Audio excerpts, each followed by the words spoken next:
Good morning. We'll go ahead and get this started. Good morning. Morning. Good morning, everyone. I'm U.S. Election Assistance Commission Chairman Ben, and I'm calling this public meeting on the Voluntary Voting System Guidelines 2.0 to order. For the first order of business, I will call the roll and establish a quorum. Vice Chair. Present. Commissioner Hicks. Present. Commissioner McCormick. Present. All commissioners are present and we have a quorum. Can we please have today's agenda shown on the screen?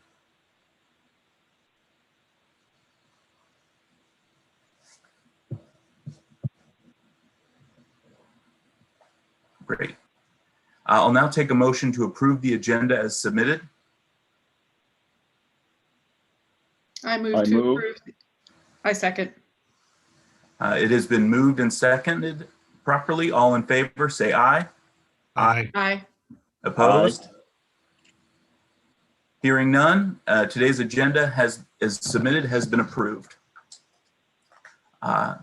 Next up, unless there are any corrections to the previously distributed minutes, I will now take a motion to adopt minutes from the October 20th, 2020 election night reporting roundtable for, or the election virtual roundtable discussion that we had.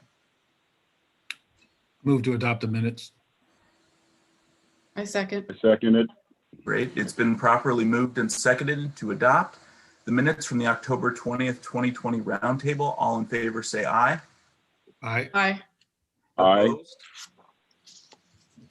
Hearing none, the minutes from the October 20th, 2020 roundtable have been adopted.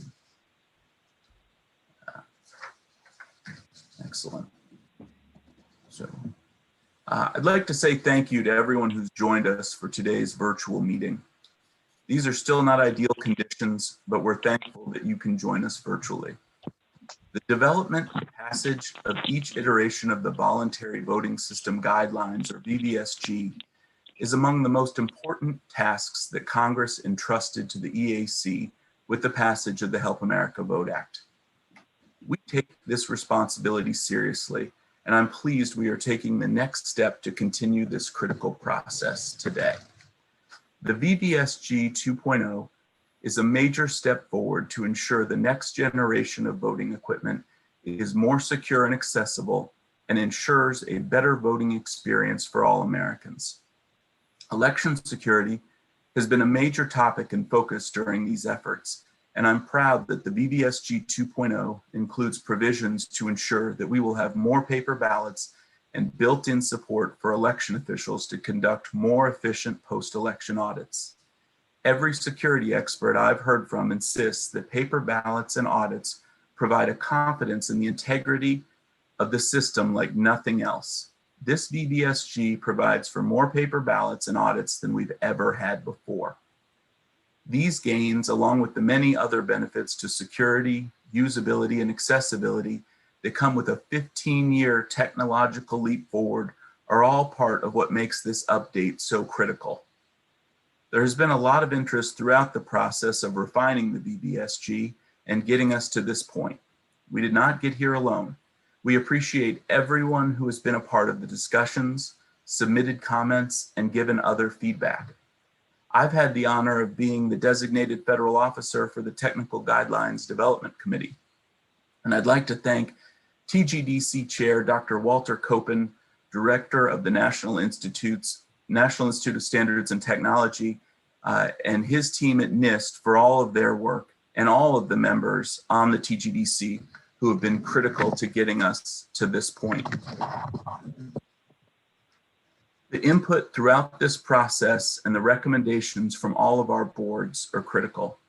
During this meeting, we're going to hear from EAC Executive Director Mona Harrington on the work that was done and the recommendation that is before us today. Before we get to that portion, I'd like to ask my fellow commissioners to give some brief remarks. Vice Chairman Palmer. Thank you, Chairman Hovland, and thank you to everyone who has contributed to this process over the years, and those who are watching virtually today, election officials from across the country, our federal partners, and the professional EAC staff. I am looking forward to Executive Director Harrington's presentation today and her recommendations and comments. As a designated federal officer of the Standards Board, I'd like to personally thank the 110 members that represent every state and territory. Our last meeting was unfortunately not in person, but I'm glad that we were able to hold that meeting. And of course, we've been discussing this over the years in person at various Standards Boards meetings. During the last meeting, the Standards Board voted to approve draft VVSG with requirements, which is one of the many steps taken over the last year to get up to the vote today. Thank you to all the members, and a special thank you to the former chair of the Standards Board, Brad King of the great state of Indiana, who presided over the board in 2020. I'd like to thank my fellow commissioners and the professional staff, the EAC, for working together in a concerted and focused effort to finalize these requirements and lay out the foundation for a new era of the Election Assistance Commission and a new generation of voting systems in America. I believe the VVSG 2.0 represents a significant leap forward in each state's ability to modernize their own standards and acquire new voting systems with the latest technology to ensure the most secure, transparent, and accurate elections possible. Thank you, Mr. Chair, for the opportunity to speak. Thank you, Vice Chair Palmer. Commissioner Hicks. Thank you, Chairman. I appreciate the leadership of the boards, NIST, the DFOs, and my fellow commissioners, along with Executive Director Harrington in getting us to this point. I'm pleased we're in a position to vote on a proposal today. This version reflects the push and pull of various policy considerations, but ultimately represents reasonable compromise. Again, but ultimately represents reasonable compromise that puts the agency in a good position, allows manufacturers to build to the requirements, and gives guidance to the labs to test and certify these machines, and positions the EAC for considering enhancements in the future. As I mentioned, we would not be here today without the hard work of everyone involved. I look forward to the presentation and the planned vote of the VVSG. Thank you, and I yield back. Thank you, Commissioner Hicks. Commissioner McCormick. Thank you, Mr. Chairman. I want to echo my fellow commissioners' appreciation for the work of our boards, for NIST, and for Director Harrington and the EAC staff. In addition to their comments and recommendations, as a matter of policy per HAVA, the guidelines and requirements were posted for public comment. And during that public comment period, we received 77 sets of comments from 71 commenters and a total of 1,659 comments on the proposed requirements. Feedback from the public and stakeholders received during this period was considered throughout the process.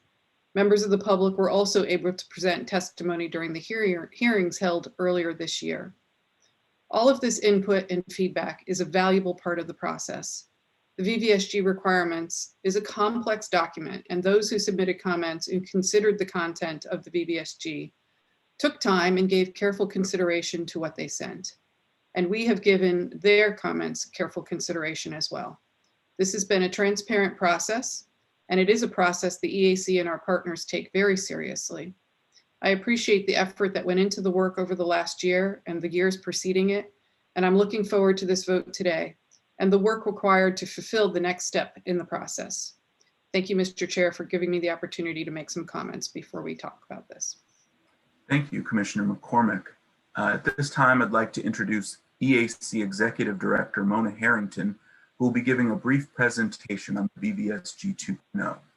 Director Harrington. Thank you, Chairman. Good morning, Commissioners.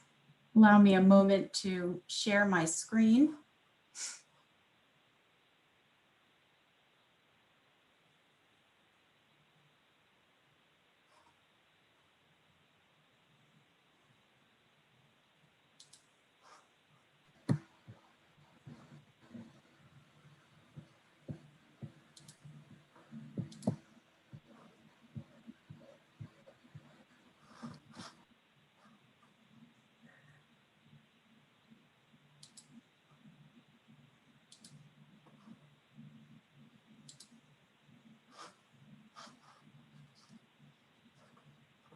I apologize. Give me a moment. There's something a little bit wonky going on here.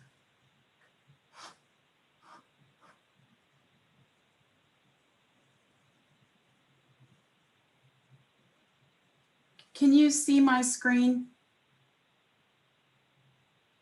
Yes. Yes.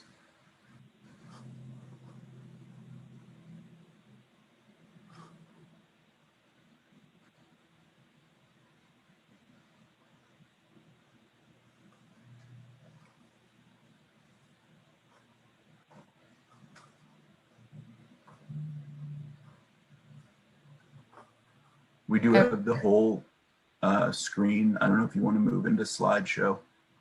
Yeah, there's something. Can you give me a moment, please? I apologize.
I think if you go up to display settings, you might be able to change it to the correct presentation mode. That's what I'm trying to do. It doesn't seem to be giving me the So at the top, there's display settings next to show taskbar. If you click that, menu option.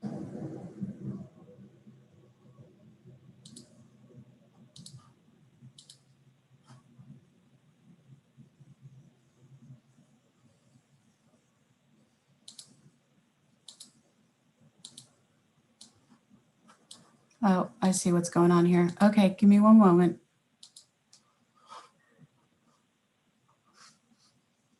that looks good. All right.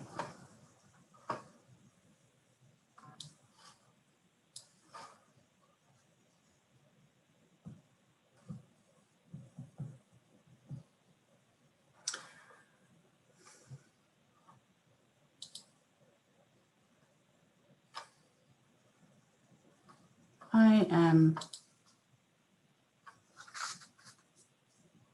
having a problem not seeing my notes. We tested this. I'm not sure what's going on. Give me a second. I apologize. This is okay. Let me just try and get started here. Good morning. I apologize for the technical difficulties and the slight delay here. I'm pleased to be giving you this presentation.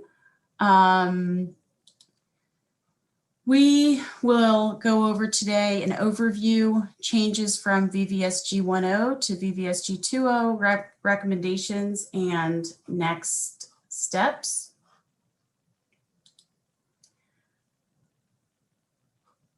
I am going to begin with turning this over to our General Counsel, Kevin Rayburn, to just go through the process required for VVSG adoption. Thank you, Executive Director Harrington. Section 222 of HAVA lays forth the process for adoption. And it says there are essentially 4 key elements for this to be legally adopted. There needs to be a publication of notice of the proposed guidelines in the Federal Register. After that is done, there is to be an opportunity for public comment on those proposed guidelines.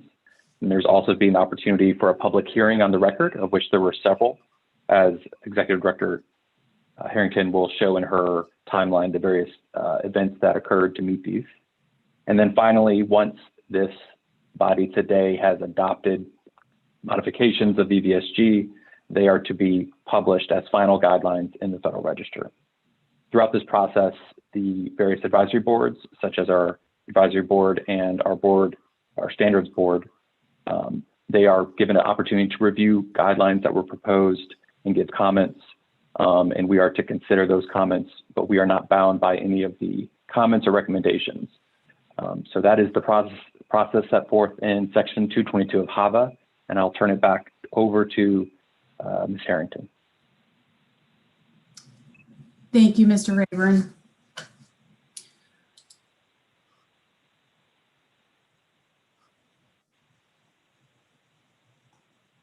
So this slide talks about the establishment of the VVSG. Section 301A allows the voter to review selections before casting a ballot, allows the voter to change selections before casting a final vote, notify the voter when more selections are made than permitted, provide for the production of a permanent paper record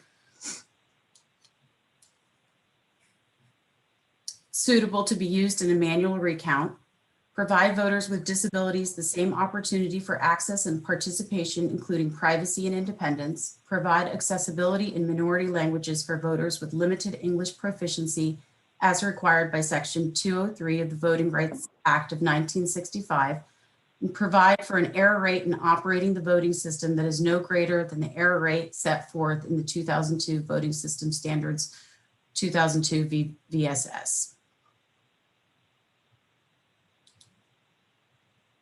Next slide, a little bit on the background. VVSG 1.0, this was the 3rd iteration of standards for voting systems. First was developed in 1990 by the Federal Election Commission, FEC, and they were updated in 2002 VSS, adopted on December 13th, 2005. Manufacturers could still be tested under the 2002 VSS until it was sunsetted in December of 2007. VVSG 1.1 work began in 2009, but then was halted after the initial 120-day public comment period in order to review additional best practices, experienced anomalies in the field, and deficiencies with voting systems entering the program. I believe the requirements that were commented on what now is referred to as the draft VVSG 2007. Another 130-day public comment period was completed in January of 2013. The VVSG 1.1 was adopted on March 31st, 2015. It was smaller in scope than the originally envisioned update draft VVSG 2007, and many of the original 2007 requirements have made it into the 2.0, hence the incremental version numbering.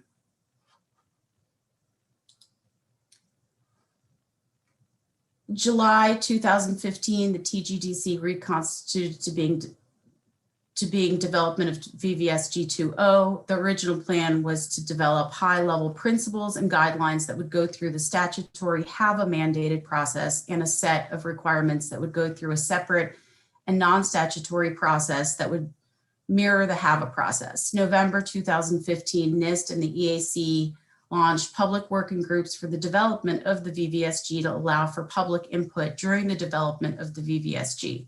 Groups included human factors, cybersecurity, interoperability, testing, as well as pre-election, election, and post-election processes. Members of the public, academia, VISTLs, and manufacturers were invited to participate. In February of 2016, TGDC meeting on creation of new VVSG principles and guidelines. In July of 2016, there was a public working groups began meeting bi-weekly and were led by NIST. February 2017, the public comment period on principles and guidelines opened up in June of 2017. We had a public comment period on the principles and guidelines closed. September of 2017, the TGDC recommended the principles and guidelines. In April 2018, the Standards Board and Board of Advisors adopted the principles and guidelines. In September 2019, EAC legal opinion that VVSG 2.0 requirements must also go through the mandated HAVA process, including public comment period, public hearings, and a vote by the commissioners. Some of the highlights of the major milestones over the past year, I'll just mention here, December 2019, TGDC meeting to address accessibility and security issues, including wireless provisions in the proposed VVSG 2.0 requirements. Comments from the TGDC were provided about accessibility if wireless was banned, and no other substantive comments were made during that meeting. In February of 2020, the TGDC recommended proposed VVSG 2.0 requirements. March 24th, 2020, draft VVSG requirements submitted for public comments via regulations.gov. March 27th, the public hearing on VVSG 2.0. May 6th, public hearing on VVSG 2.0, and another one on May 20th. June 2020, the Board of Advisors hosted a meeting to discuss the VVSG. June 22nd, the draft VVSG 2.0 public comment period closed. July 2020, the Standards Board adopted the proposed requirements, and in January 2021, the Federal Register notice of this hearing and posting of proposed VVSG 2.0 with red lines was submitted.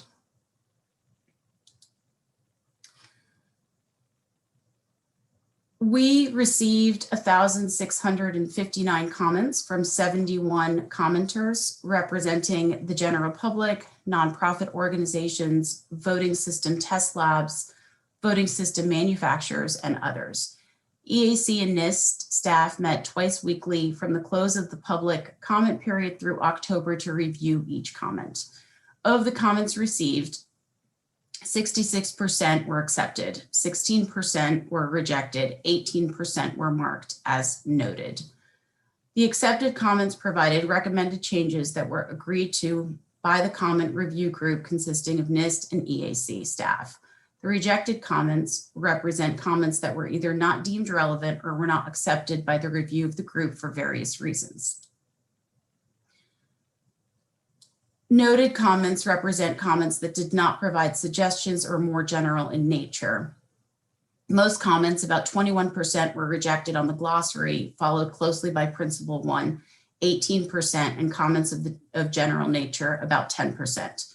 46% of the comments were made by voting system manufacturers, followed by 30% from nonprofit organizations, 14% from election officials, 6% from VISTLs, and 4% from other private citizens. Most comments were addressing ambiguity, seeking clarification, or providing corrections to terminology or grammatical errors. The requirements that generated the most comments were 5.1F, accessibility documentation. Commenters from disability advocacy groups stated that all voters should use the same ballot marking interface. 6.2-A, voter independence. Commenters from disability advocacy groups stated that accessible marking, verification, and casting be available. 14.2-C, D in the original draft. Wireless communication restrictions. Most comments stated that wireless be prohibited, mostly from nonprofit groups.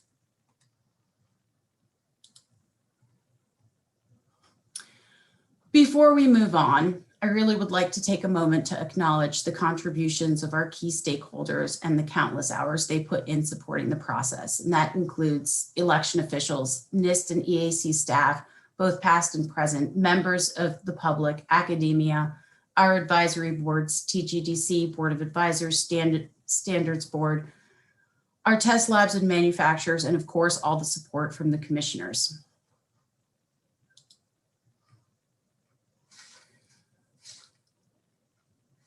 I'm asking the commissioners to vote on the adoption of VVSG 2.0, Principles and Guidelines and Requirements. Additionally, I'm asking you to vote on the adoption of the Testing and Certification Program Manual and VISTL Manual today.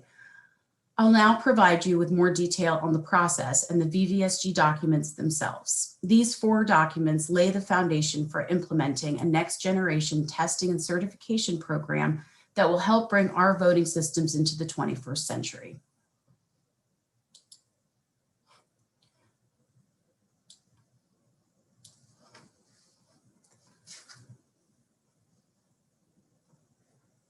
Why is the VVSG important?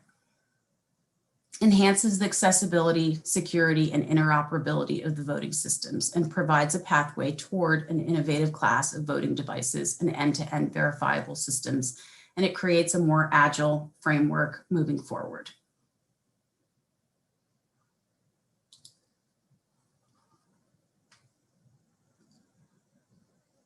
The scope of the VVSG is covered here. We've mentioned a lot of the items listed in section 301. The voting system is defined by the VVSG 2.0, the equipment, including hardware, firmware, and software, materials, and the documentation used to enact the functions of an election.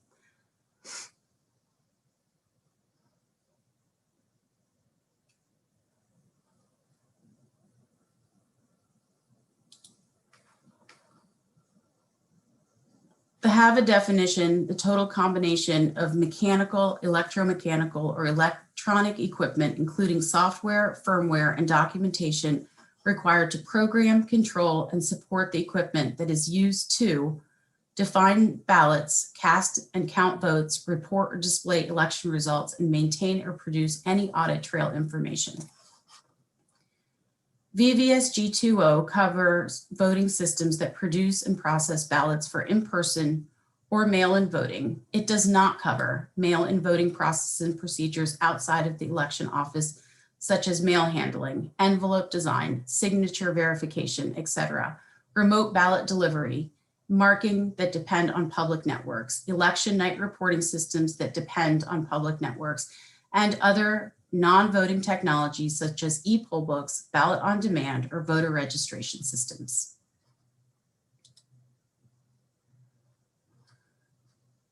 The organization of the VVSG is substantially different than previous versions of the standards, which were organized by functional area such as accessibility, usability, security. Everything is arranged in a hierarchical fashion. Principles contain guidelines. Guidelines contain requirements. Requirements have test assertions. There are 15 principles and 53 guidelines.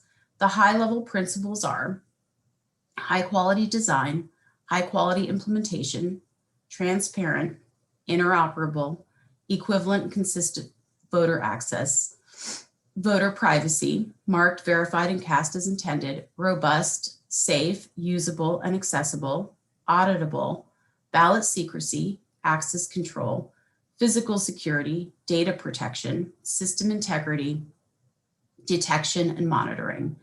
The requirements are organized and numbered according to the principles and guidelines they are most applicable to.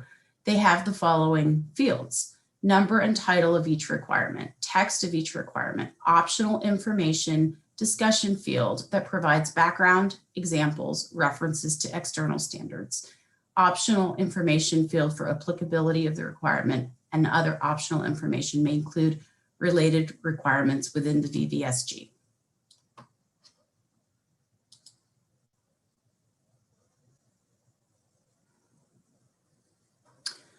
We have added new conformance language in the VVSG 2.0. Must indicates a mandatory requirement, must not also indicates a mandatory requirement, but the requirement is not to do something, and may indicates an optional permissible action and often suggests one possible way of conforming.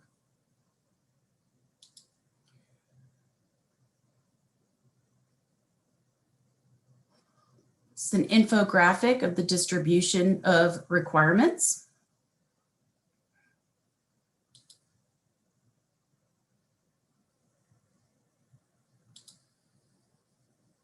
I just want to break this down for you real quick. Principle 1, high quality design, 23%. Principle 2, high quality implementation, 13%. Transparent, 16%. Interoperable, 2%. Equivalent and consistent voter access, 2%. Voter privacy, 1%. Marked, verified, and cast as intended, 10%. Robust, safe, usable, accessible, 3%. Auditable, 7%. Ballot secrecy, 3%, access control, 6%, physical security, 2%, data protection, 2%, system integrity, 6%, detection and monitoring, 4%. This is how basically the high level requirements are distributed amongst those 15 principles.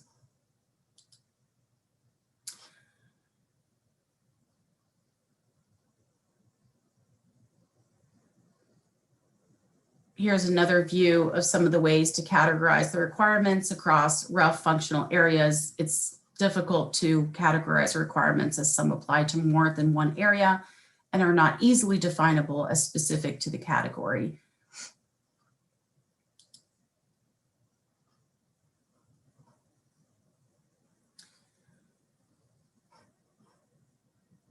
Looking at how the VVSG compares with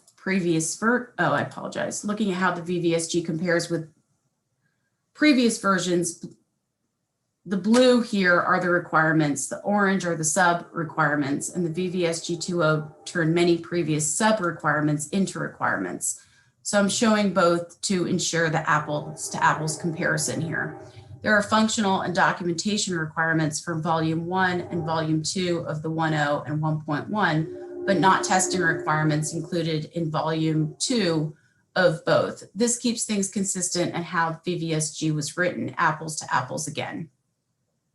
VVSG 1.0 had 253 requirements, 1,076 sub-requirements. VVSG 1.1 had 254 requirements and 1,315 sub-requirements, and VVSG 2.0, 494 requirements, 535 sub-requirements.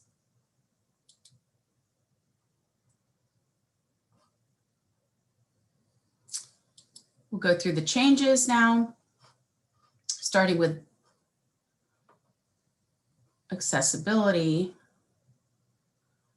VVSG 1.0 already had robust accessibility requirements.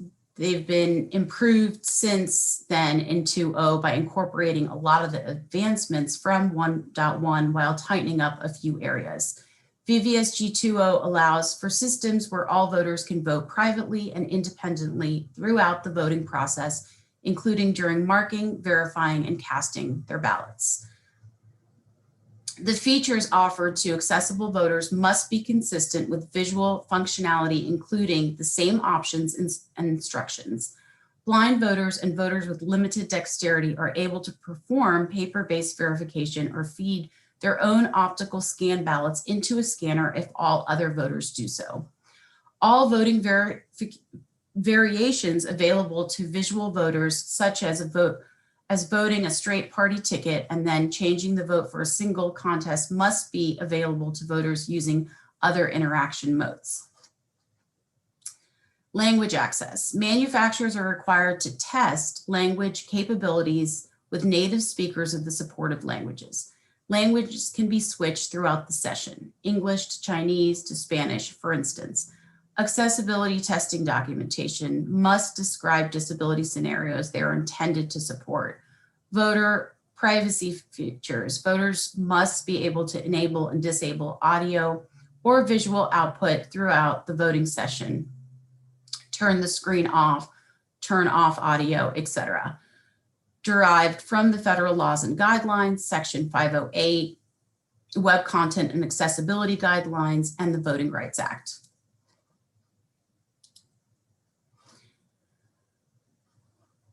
The security requirements in 2.0 represent a significant leap forward from VVSG 1.0. Software independent voting system does not rely solely on software. It is independent if an undetected change or error in its software cannot cause an undetectable change or error in an election outcome. This includes the use of paper ballots or cryptographically verifiable in the E2E case ballots, as well as improvements to access controls, encryption, physical security, logging, and auditing. Air-gapped and wireless is disallowed. Voting systems are not allowed to connect to networks outside of those required by the voting system. Unused ports and processes must be removed or disabled, including any wireless technology such as a Wi-Fi, Bluetooth, or NFC. Accessibility is provided for by allowing the use of Bluetooth adapters connected to the voting device's headphone jack, as this does not increase the attack surface of the system. The use of firewalls, intrusion prevention, and other means is recommended in the requirements. Physical security ensures that physical ports are able to be logically disabled and only ports that are essential to voting operations are exposed. Requires that all new connections and disconnections be logged. Multi-factor authentication is now required for all critical operations, such as software updates, aggregating and tabulating, enabling network functions, changing device dates, opening, closing polls, deleting audit trail artifacts, logs, or modifying authentication mechanisms. System integrity requires risk assessment and supply chain risk management strategy, removes non-essential services, exploit mitigation, such as address space layout randomization, also referred to as ASLR, data execution prevention, DEP, and free of known vulnerabilities, cryptographic boot validation, and authenticated updates. Data protection requires FIPS 140-2, validated cryptographic modules except E2E, requires cryptographic protection of various election artifacts, requires digitally signed cast vote records and ballot images.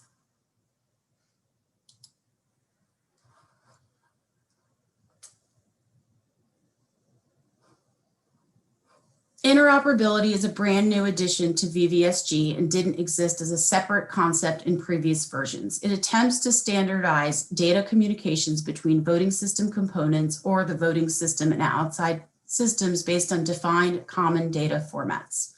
Manufacturers must describe how they implement the format, including any extensions they may add. Requires that encoded data, such as barcodes, use publicly available methods that are available at no cost, either using a published standard or a proprietary standard that the EAC can post on its website. These requirements may enable component testing, as well as discuss when we talk about the updated manuals. VVSG 2.0 adds a number of additional advancements. Ballot secrecy is now specifically defined as a principle with its own specific requirements, such as preventing the association of a voter identity to ballot selections. Auditability has its own principles and is more robust.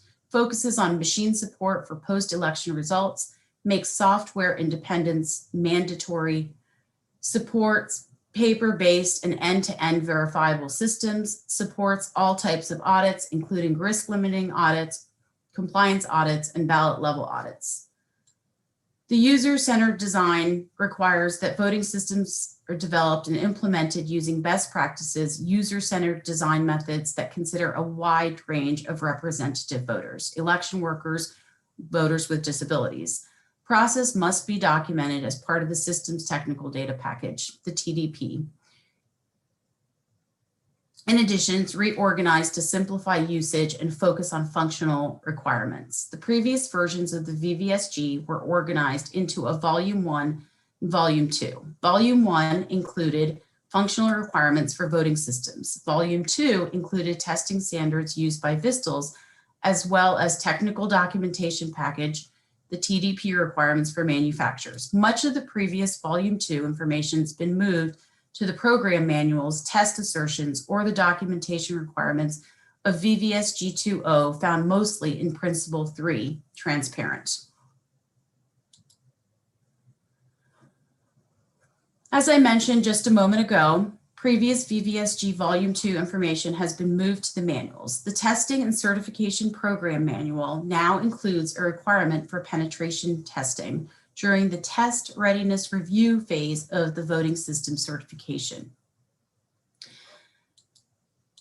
The testing is on top of the vulnerability scanning and other security testing that is done throughout the certification process. The testing will be carried out or managed by our accredited VISTLs. It'll be required for all new or modified systems for any version of the VVSG once 2.0 is implemented. A component testing pilot program has also been added. The hope is that the interoperability requirements in VVSG 2.0 will allow new or existing manufacturers to produce best-in-breed components that are interoperable with existing certified voting systems. This could include both current existing technology, such as a precinct scanner or accessible ballot marking device, or new devices that have not previously been available, such as independent ballot review stations. Systems that are accepted into the pilot will help the EAC develop a component testing process, and that will become a permanent part of the program. The manuals have also been updated to improve oversight of EAC registered manufacturers to include items that were previously issued as notices of clarification and requests for interpretation. The manuals include language addressing the resolutions from the EAC boards in section 8.9.8 to update the VVSG yearly. Finally, the manual includes the flexibility to adopt a life cycle policy to keep the whole process modern and agile.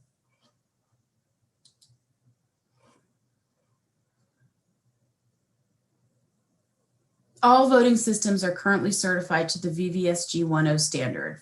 For various reasons, manufacturers have not successfully certified systems to VVSG 1.1. It seems appropriate to compare VVSG 2.0 with the only other version with fielded systems, VVSG 1.0.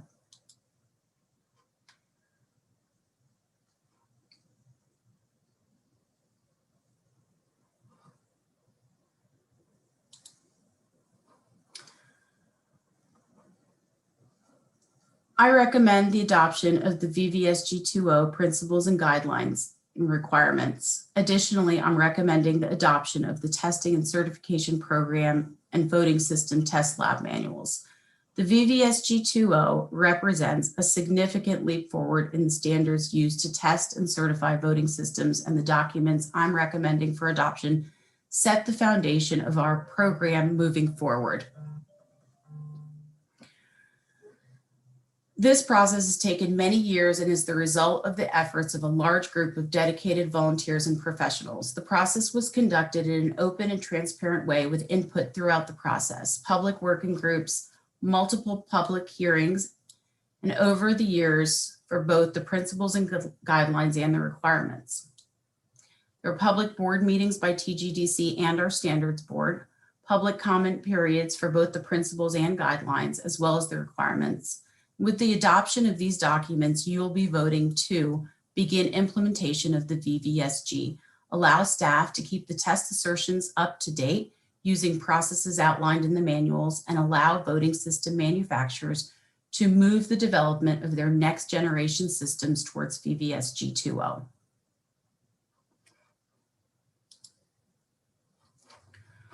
All voting systems are currently certified to the VVSG 1.0 standard. Oh, I apologize. I think I said that, and let me just put up, these are the next steps.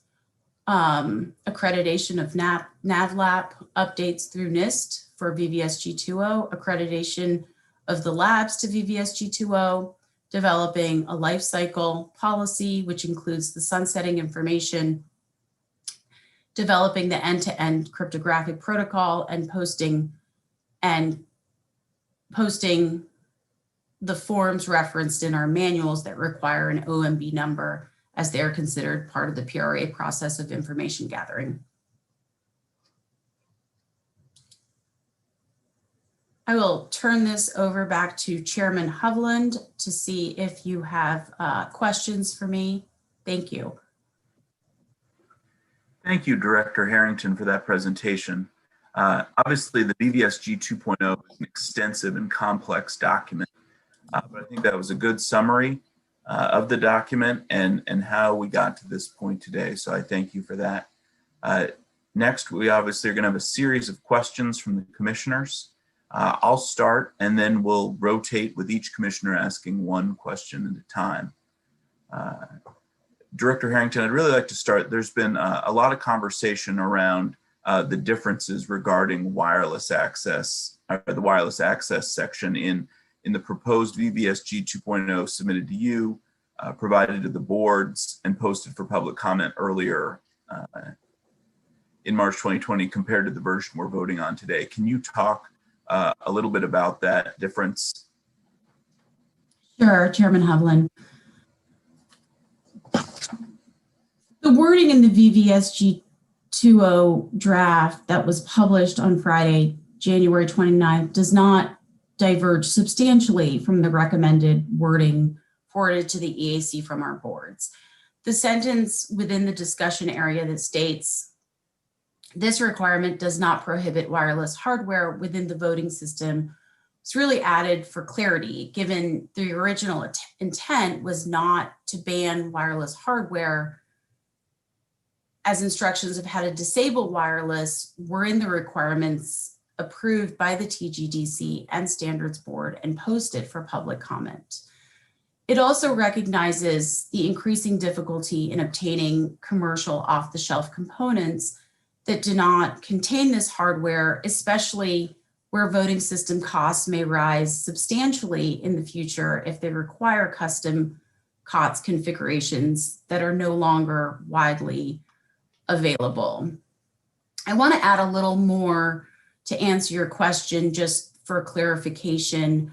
The added language goes beyond airplane mode, and I've heard that criticism that we're essentially asking for voting machines to be in airplane mode in reference to wireless, and I don't believe that's the case. So the added language goes beyond airplane mode and requires that wireless functionality not exist, whether through not including the necessary hardware and or removing any drivers or other software that could be used to enable it.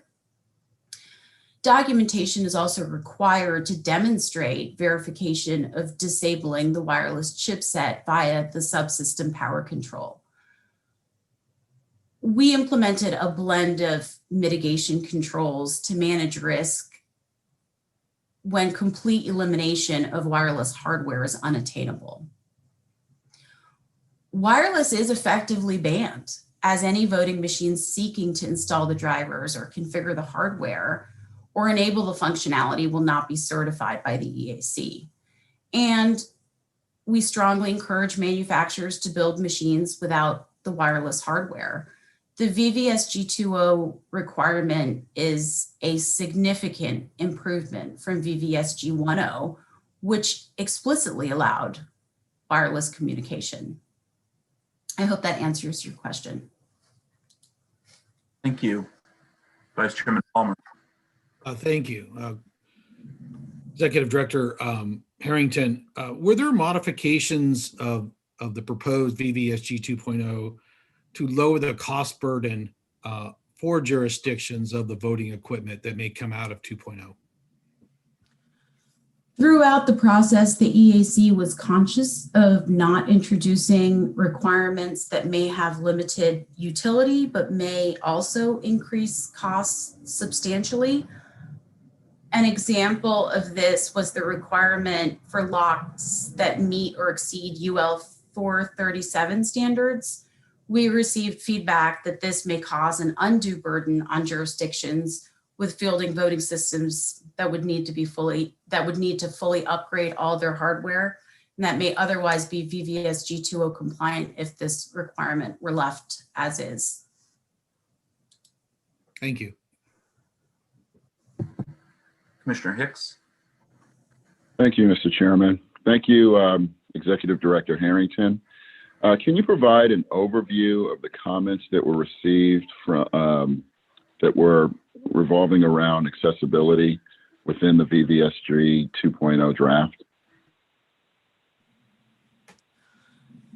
Thank you, Commissioner Hicks. We received a significant number of comments from disability advocacy groups conveying a desire for all voters to use the same ballot marking interface. Additionally, many of the same groups commented that marking, verification, and casting of ballots be accessible. The EAC is quite limited in what it can mandate through the VVSG, and directives that jurisdictions acquire certain amounts of hardware are beyond the scope. We have, however, included language mentioning that substantial experience shows that a single accessible voting device may not be sufficient to provide equal access to all voters as required by law. We further recommend that states consider legislation and additional resources to ensure balanced access to accessible voting technology wherever it is deployed and used for elections. And lastly, the EAC also agrees that marking, verification, and casting of ballots be accessible, and has included requirements in the VVSG to ensure these devices are all part of the certified system.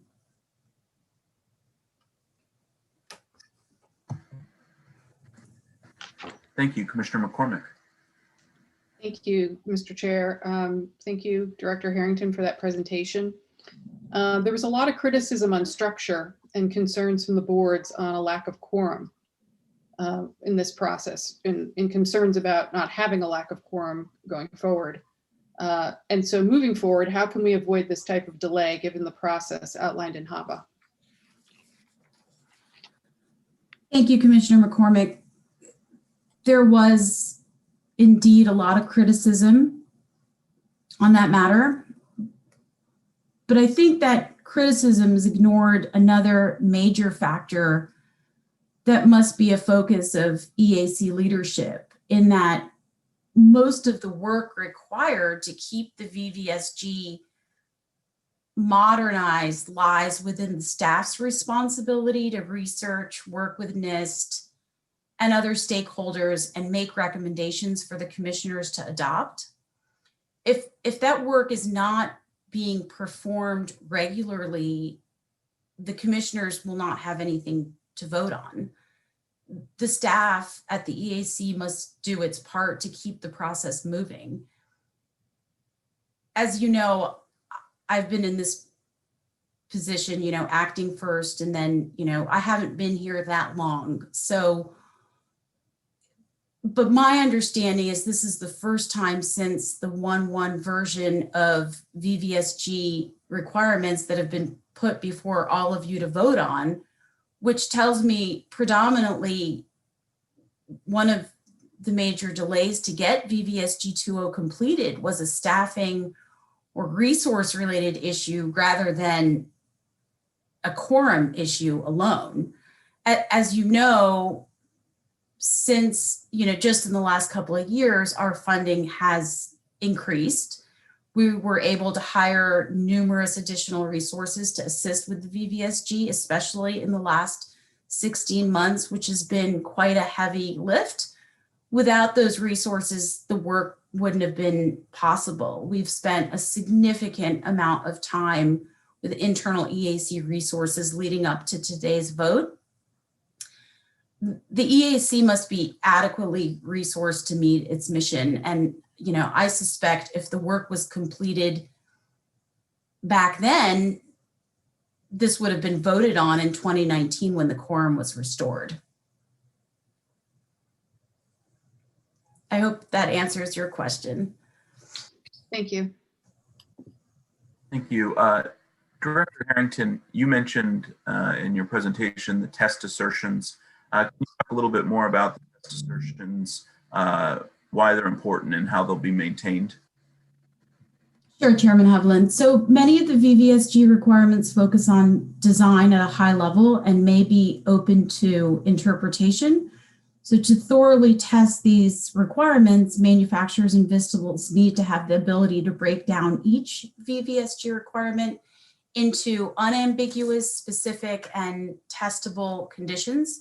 And test assertions are a method to accomplish this. And test assertions have granular conditions that have to be tested to determine the conformance to specific VVSG requirements. The overall goal of the assertions is to ensure that the VISTLs test each requirement in the VVSG correctly and comprehensively. The EAC staff will regularly review and revise the test assertions with feedback from the VISTLs and the manufacturers, along with election officials, NIST, and other stakeholders that can make recommendations to the executive director for final approval. The testing assertions will be updated through the request for information and notice of clarification procedures, as I mentioned in my presentation. In the past, the RFIs and the NOCs were stored on the EAC website as memoranda, and it was difficult for people to ascertain the current state of the requirements without reading through all the documents. So with that said, the test assertions will now be able to directly update. We'll be able to directly update and have a single document containing the current version of the testing standards. So I think it's incredibly important and a great advancement. Thank you. Vice Chair Palmer. Thank you, Mr. Chair. Just shifting to the manual, the program manual. Under 2.0, how would the program manual improve or expand the oversight of the manufacturers by the EAC? Thank you, Vice Chair Palmer. The testing and certification program manual was updated to require additional reporting from the manufacturers registered with our program. They're now required to notify the EAC when they implement a new voting system in a jurisdiction, whether the system is EAC certified or not. More importantly, we now require our registered manufacturers to report all voting system anomalies to the EAC, not just those experienced by EAC certified systems during federal elections. So the combination of these two changes will both enhance the visibility the EAC has into the deployment and operation of voting systems across the nation. And this will improve our ability to understand common issues that may be addressed through updates to the VVSG requirements, testing assertions, and lab test methods. Thank you. Commissioner Hicks. Thank you, Mr. Chairman. Commissioner, Executive Director Harrington, how will 2.0 be maintained to ensure that it keeps abreast of changing technologies? Commissioner Hicks, an important part of keeping the VVSG 2.0 up to date is the ability for staff to update the implementation details of the requirements through the test assertions. Additionally, the EAC is currently drafting a VVSG lifecycle policy as recommended by a TGDC resolution that will detail a regular update process for the VVSG requirements, along with procedures to be followed in the event that the commission loses a quorum.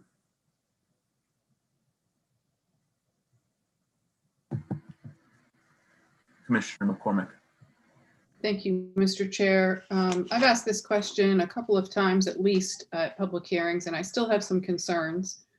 So Director Harrington, in your opinion, and to ensure VVSG 2.0 is a success and manufacturers build to a new standard of the voting machines, can you identify why manufacturers did not build systems to VVSG 1.1, rendering it unsuccessful? Sure, Commissioner McCormick. I actually surveyed some manufacturers, election officials, and other key stakeholders.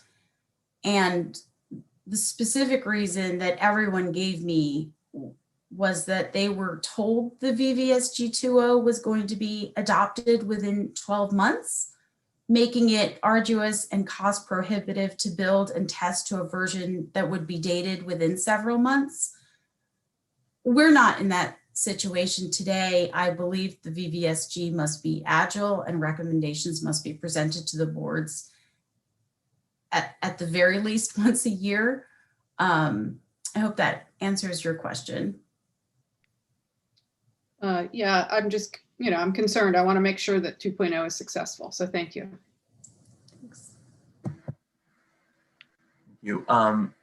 Director Harrington, can you talk about how VVSG 2.0 will affect the time it takes for systems to get certified? If manufacturers may use the opportunities we've provided, we believe the overall testing and certification time will be dramatically reduced. For example, manufacturers are allowed to have components of their systems tested to VVSG 2.0 before having the whole system brought up to the standard. And this testing can be reused when the full system is ready for evaluation against 2.0, significantly reducing the overall time required. Additionally, the test assertions give the manufacturers more specificity about how their systems will be evaluated and allow them to develop internal testing and quality assurance procedures that should also decrease the time spent in a laboratory. Thank you, Vice Chair Palmer. Thank you, Chairman Hovland. One concern has been the voting system market and ensuring that it's a competitive market. In comparison with previous VVSG versions, will 2.0 help or hinder, in your opinion, the ability of potential new manufacturers to enter the voting system industry? I believe that the addition of the test assertions to the testing and certification program will dramatically improve the ability of new manufacturers to enter the market. The test assertions provide a comprehensive set of pass-fail criteria that voting system test laboratories will use to create their test methods and their test cases. I believe this will remove the ambiguity for both manufacturers and laboratories, as well as work to ensure a consistent approach is taken by each laboratory. We also added a component testing pilot program to this version of the testing and certification program manual to evaluate the feasibility of certifying components to work with new or existing voting systems without a manufacturer necessarily having to create their own complete voting system. We hope that this will lead to best in breed components that can utilize standard data interchange mechanisms outlined in VVSG 2.0, like common data formats, to operate with existing systems and components. Thank you. Commissioner Hicks. Thank you. Executive Director Harrington, how did the comment resolution process work? So, Commissioner Hicks, after the close of the public comment period, EAC staff compiled and submitted the comments in a spreadsheet with links to any documentation submitted by the commenters. The comments were categorized by the section or requirement they were addressing to the best of our ability, as some comments were worded in a very broad manner and not addressed to a particular requirement. Using the compilation, the EAC met with NIST personnel twice weekly to review the comments, starting with the introduction wording, then the principle 1, and working through the end. Where commenters made specific suggestions, their suggestions were considered and in many cases sent to NIST for updates to the requirements document. Thank you. Commissioner McCormick. Yeah, this is a question about transition. In what ways is the EAC facilitating a bridge for where systems are at now, where they currently are, to the VVSG 2.0? Thank you, Commissioner McCormick. So the testing and certification program manual allows manufacturers to test components to higher versions of the VVSG than the overall system. For instance, they may submit a ballot marking device for testing against the VVSG 1.1 requirements, while the rest of the system is tested to VVSG 1.0, while the full system would still carry a VVSG 1.0 certification incrementally updating components and allowing reuse of that testing in the future certification. Campaigns will make it easier for manufacturers to bridge their systems from older standards to the latest. Additionally, the updated manual allows for labeling of components to the VVSG standard they were tested to instead of the system's overall VVSG version. This will allow a smoother transition without the need to relabel fielded components once the overall system is certified to an updated standard. And it's important to note that a system's overall certification will represent the lowest common certification of its components. You may have a VVSG 2.0 certified system with a VVSG 1.0 or a VVSG 1.1 certified components. Thank you. Appreciate that answer.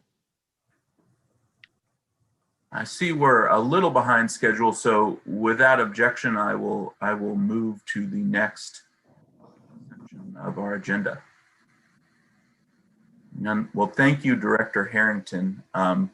Before we vote, I'd like to offer some initial reactions to your testimony. First, I'd really like to thank you and our team at the EAC for all the work that's gone into this effort. We absolutely wouldn't be here today if it were not for those efforts, so thank you again for that.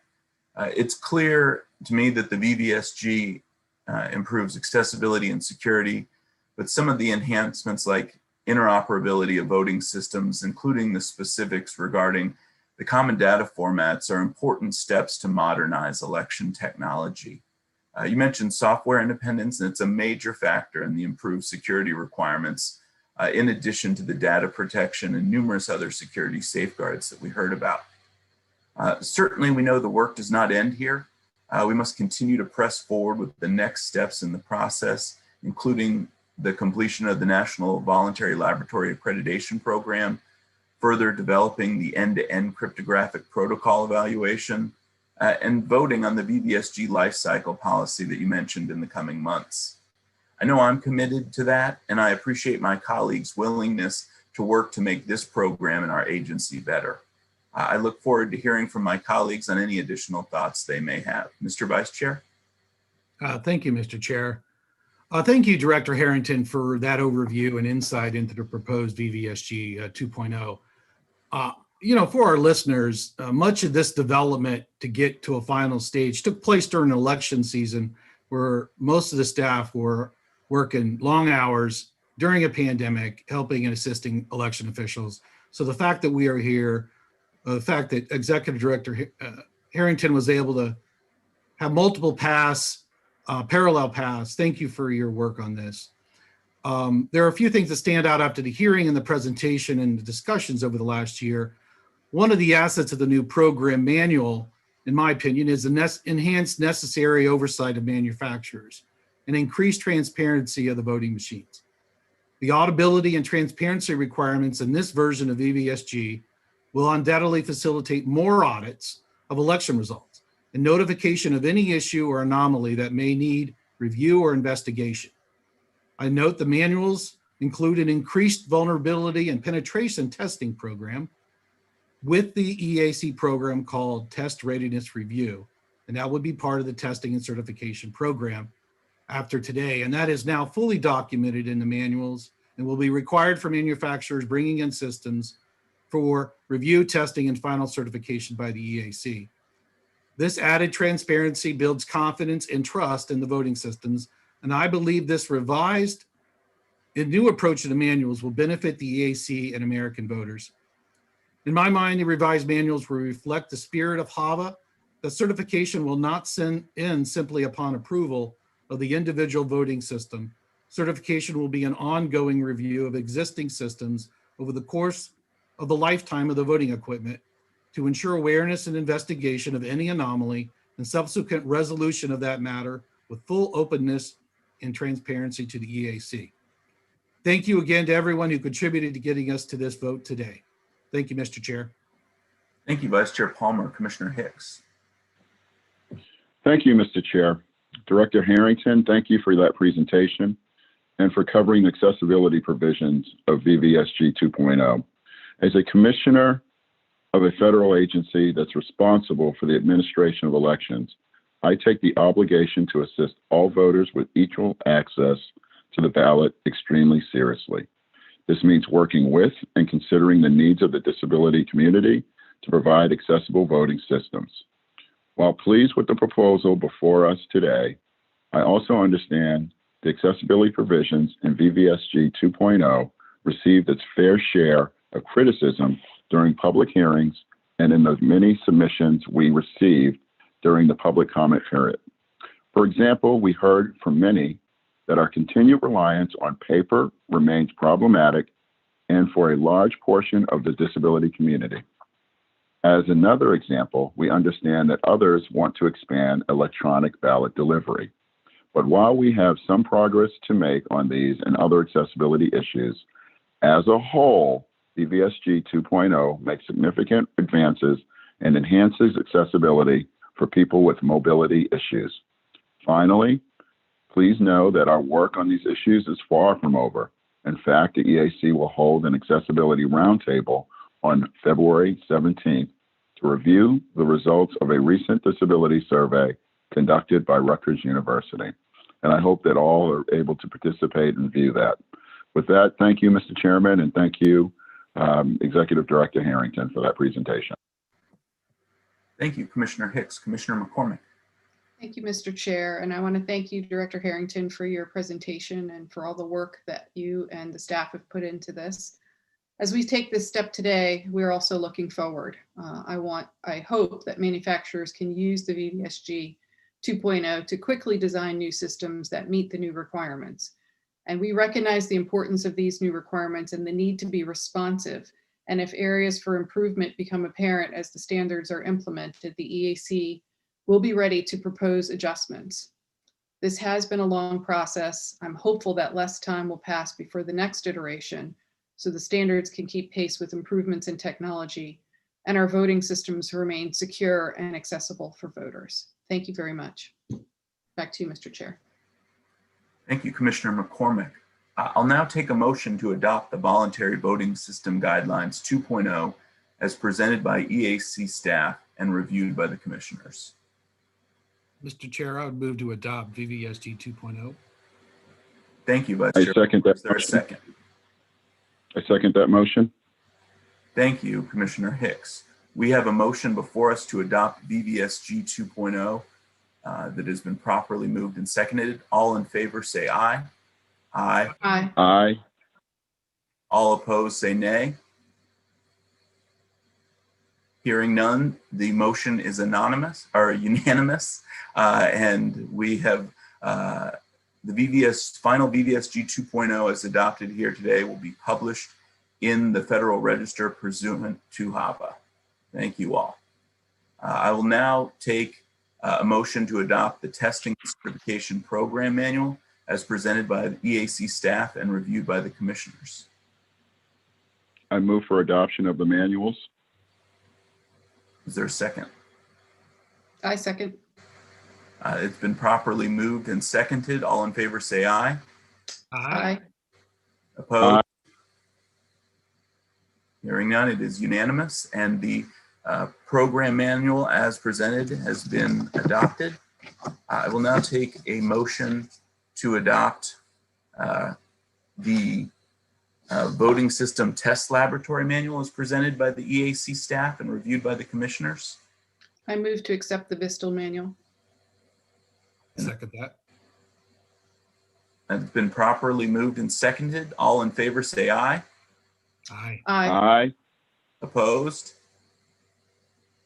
Hearing none, that is unanimous and it has been adopted. The motion to pass the VISTL manual is approved. Well, thank you to all the commissioners for those votes. That is a big step today. Today's vote on the VVSG 2.0 is the most important action the EAC has taken in 15 years. I think we all feel a sense of pride, but also a sense of responsibility to make this iteration of the VVSG as good as possible. The VVSG will always be a work in progress. We know that for sure. but after 15 years, they now provide a baseline for manufacturers to work for the next generation of voting technology. We all know how rapidly technology advances in our everyday lives and know how critical it is to follow robust security practices as we learn about new attack vectors in this dynamic environment. Voting systems are no different. As we look to the next steps, we must make sure the testing and certification program can be responsive to the emerging technologies and changes in the field. To address this, language was added in the requirements as well as the testing and certification program manual to review the VVSG annually, ensure we are continually enhancing the VVSG to help with modernization and agility of the EAC process. Additionally, we need to make sure standards are met and manufacturers are held accountable. As I stated earlier, this is some of the most important work the EAC has accomplished, and we will continue to move forward for the sake of our elections and our democracy. I thank you all, and I'll now take a motion to adjourn today's meeting. So moved. Second. It has been properly moved and seconded to adjourn the meeting. All in favor say aye. Aye. Aye. Aye. Opposed? Hearing none, this meeting of the Election Assistance